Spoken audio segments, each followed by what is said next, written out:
Gajah Duduk ingin mempresentasikan internal memori dengan saya Anjeli Nurhaliza. Bagas Katambu. Andika Baguseka Febriana. Dan saya Ahmad Geladi Saputra.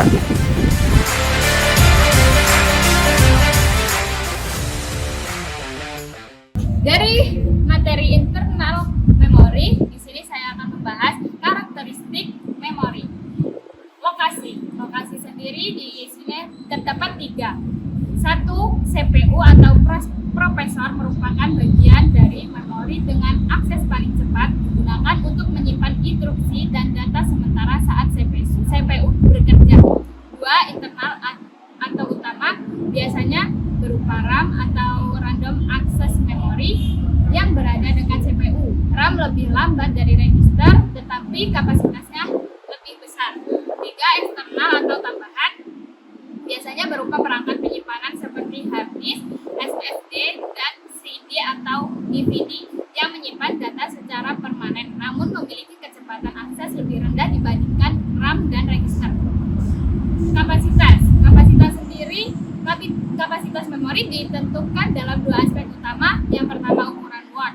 Jumlah bit dalam satu word menentukan banyaknya data yang dapat diproses sekaligus. Ukuran word umumnya adalah 8, 16, dan 32 bit. Yang kedua, banyaknya word atau bit. Kapasitas keseluruhan memori diukur dalam bit atau 1 bit sampai 8 bit. Kapasitas ini menunjukkan berapa banyak data yang dapat ditampung oleh satu modul memori. Satuan transfer sendiri ada 2. Yang pertama, internal. Internal bergantung pada lebar bus data yang menghubungkan modul memori dengan CPU. Jumlah bit yang ditransfer sebanding dengan banyaknya saluran data dalam memori. Yang kedua, eksternal. Data eksternal biasanya ditransfer dalam jumlah yang lebih besar dari ukuran word yang dikenal sebagai blok.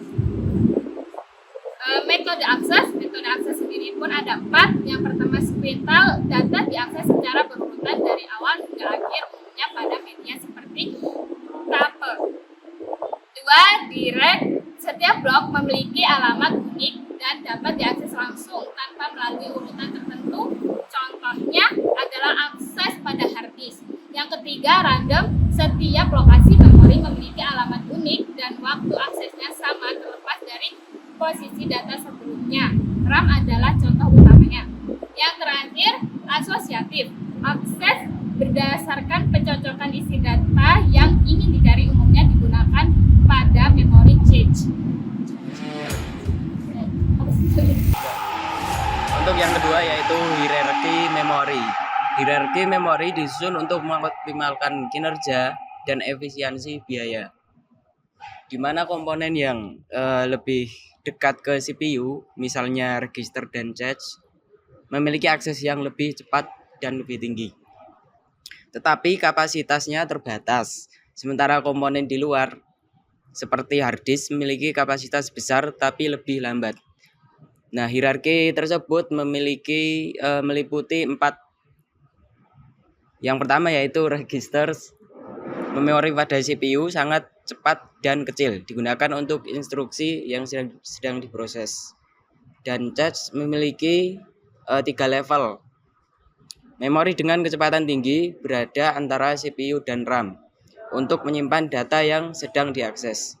Cache dibagi menjadi level 3 level. Untuk L1, level 1 lebih cepat tetapi kecil.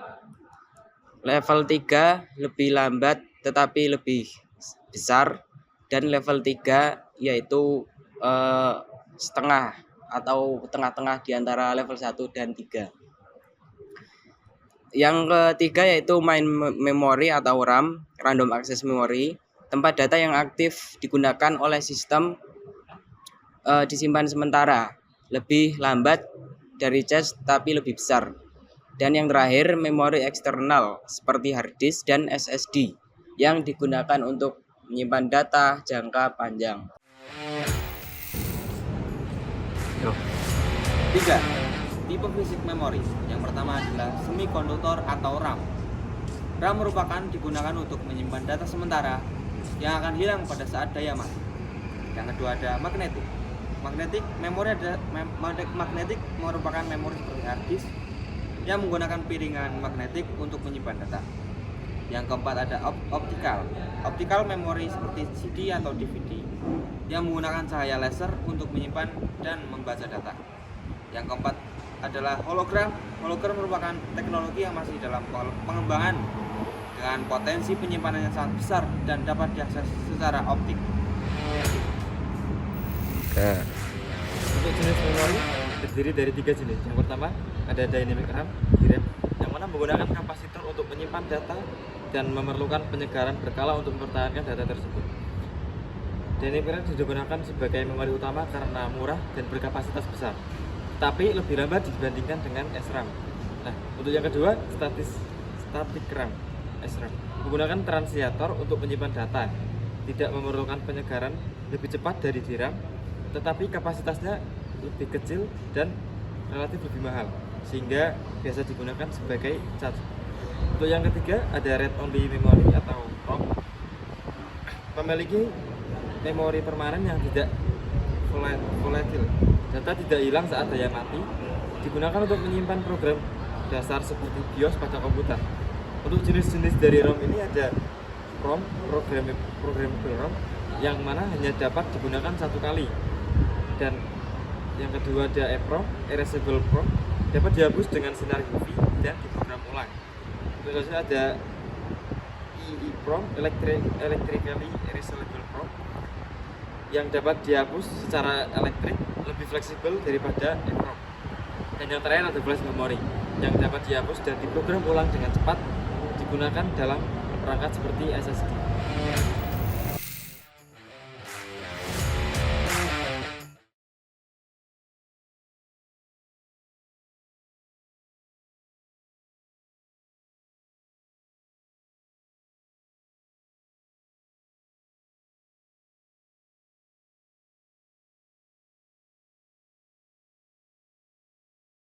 Direct mapping, yang kedua associative mapping, yang ketiga set associative mapping.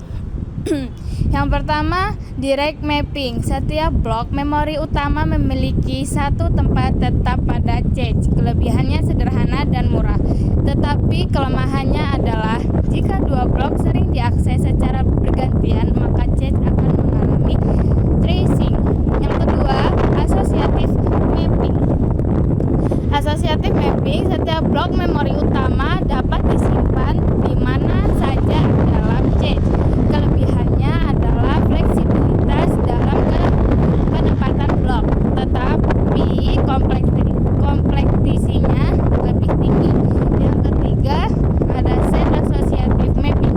Kombinasi antara direct dan associative cache dibagi menjadi beberapa set, dan setiap blok memori bisa berada di sembarang tempat dalam set tertentu.